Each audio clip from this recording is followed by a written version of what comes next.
Welcome back to our unit in Greek history. In this chapter, we'll be looking at the philosopher Plato. Plato was one of the most important students of Socrates. He was born in Athens somewhere between 429 and 423 BC. Ultimately, he became one of the greatest philosophers of the ancient world.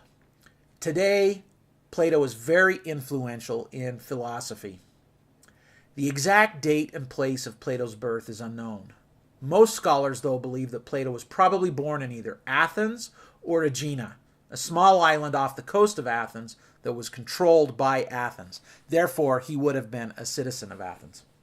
However, there are a number of legends or stories about his birth and childhood that are pretty interesting. For example, in one legend, when Plato was a baby, a number of bees came flying across the yard and came and settled on his lips, walking around on them.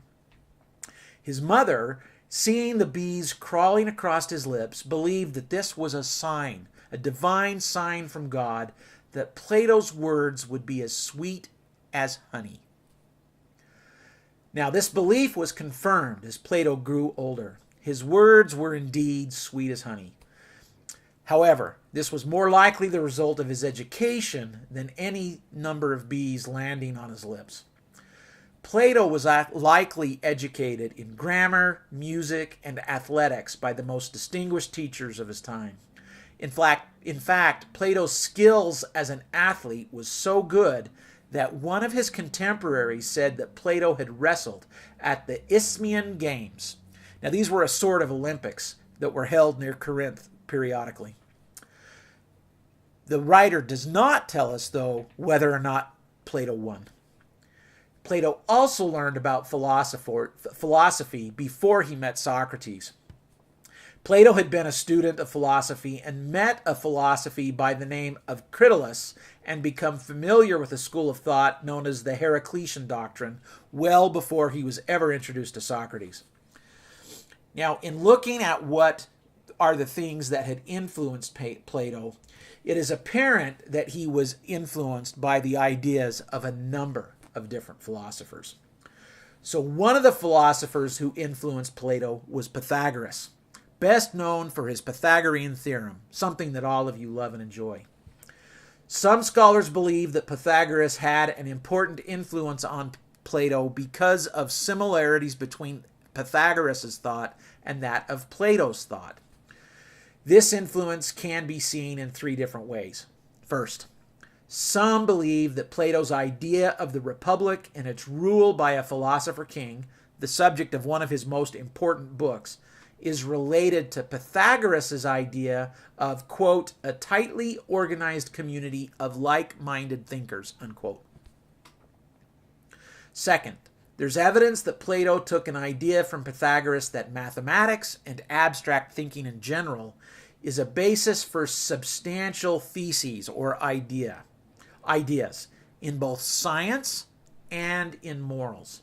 In other words, the ideas of mathematics can be applied to ideas of natural science and to ideas of morality or ethics.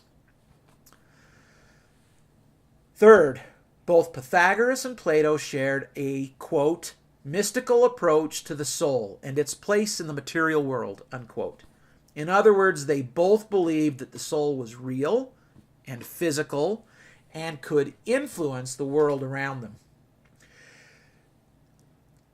Some additional philosophers who influenced Plato were Heraclitus and Parmenides. Both of these two philosophers rejected the stories of Greek mythology and started an approach to thinking in what is called metaphysics that strongly influenced Plato and other philosophers today. Now, metaphysics is a branch of philosophy that deals with the concept of knowing, sometimes what Plato called first things. For example, Plato's famous allegory of the cave questions the nature of reality and to what extent we can ever know whether we know anything. If you remember, in that allegory, Plato questions how people can know what is real and what is not. He also proposes that perception is reality and that anyone who tries to change a people's perception of reality may be violently rejected by those who believe that the, quote, shadows, unquote, are real. Finally, Plato was strongly influenced by Socrates, his longtime teacher in Athens. Plato is mentioned as being one of the people who offered to pay the 30,000 drachma fine that was proposed for Socrates. Plato also offered to help bribe the guards so that Socrates could escape. Plato wrote an entire book that discusses the trial and death of Socrates. Socrates also appears regularly in Plato's dialogues. These dialogues are a writing style where Plato presents philosophical ideas by having various real characters, described in fictional conversations, discuss philosophical ideas in the form of dialogue with other famous people of his day. One of the themes that appears regularly in Plato's writings is the father-son relationship and whether the father's interest in his sons has anything to do with how well his sons turn out. In Athens, a boy's status within the community that he lived in was determined by his family's identity. Plato seems to embrace this idea because he regularly refers to people by their family associations.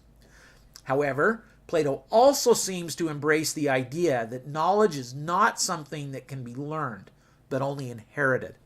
He frequently has Socrates in his dialogue present the idea that knowledge is not empirical. In other words, you can't observe it, you just know it. So in short, what you learn comes from divine inspiration and insight, not from hard work, not from study, and certainly not from the quality of the teachers or materials that you study from.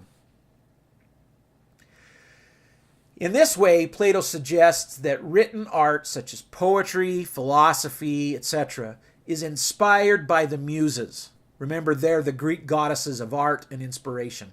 And that it's not rational. In other words, you can't think it up. It just has to be given to you. In short, divine inspiration can only be received, not reasoned. In this way, he takes the position that Greek classics such as the Iliad function in a way similar to the Bible by Christians. In other words, the Iliad is inspired by God and should form the basis of Greek thinking. Something that might be a little bit horrific for us that have actually read the Iliad. Now, one of Plato's most important subjects of philosophy is the role of government and the state. The Republic is one of Plato's most important works, and in it he spends a great deal of time arguing for certain kinds of government and against other kinds of government. However, because of the way that Plato uses characters such as Socrates in his books to prevent his various views, it's sometimes very difficult to determine what views Plato believes are best and which ones he believes are worst. And that's because he doesn't ever come out and say, this is the best or this is the worst. Instead, he has one philosopher or public figure debate with another philosopher or public figure without coming to a definitive conclusion, leaving the reader to make that conclusion for themselves. For example, in Plato's Republic, the character Socrates presents a view of society as made up of three different groups corresponding to three parts of the human soul.